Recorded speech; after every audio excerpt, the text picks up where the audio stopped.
Now that these are done, I'm going to get the ingredients. Hold a minute. It's right here. Here's the instructions how to do them.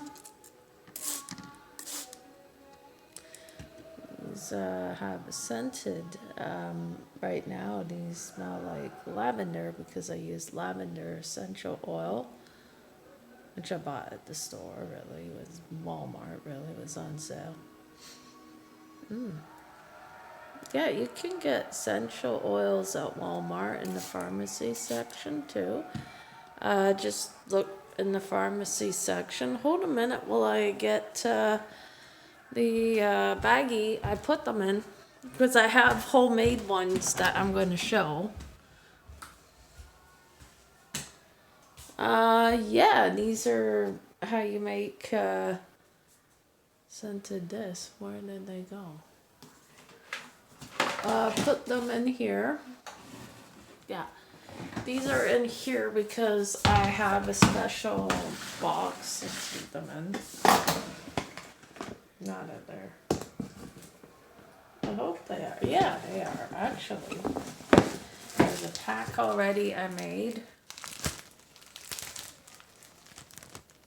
This is the pack because the fragrance.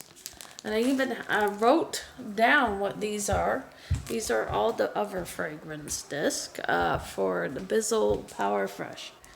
But this is how you do the DIY in case something ever happened where it was emergency and they ever closed down the store for whatever reason, which I hope they don't do, but nowadays you never be too sure.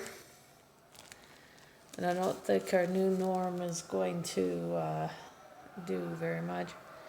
Here are some ways of making scented disc. And then you can just put that into the mop pad of your steam mop. Here's what they look like. This is other finishing products I have. I could take one out and show you guys. This is called fragrance disc. Smells like lavender, see? They're all lavender. You know, smell like lavender.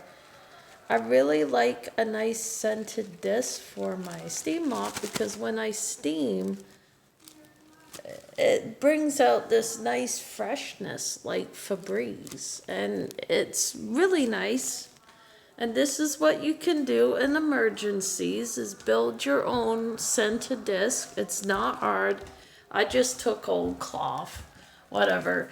You can buy cloth in the dollar store, or you can find old cloth you don't use and use it. Yeah, and this is where you store it. You store it in a neat pile. Never mind the other stuff in there. This is boring. Guys, yeah, I store it in a box. But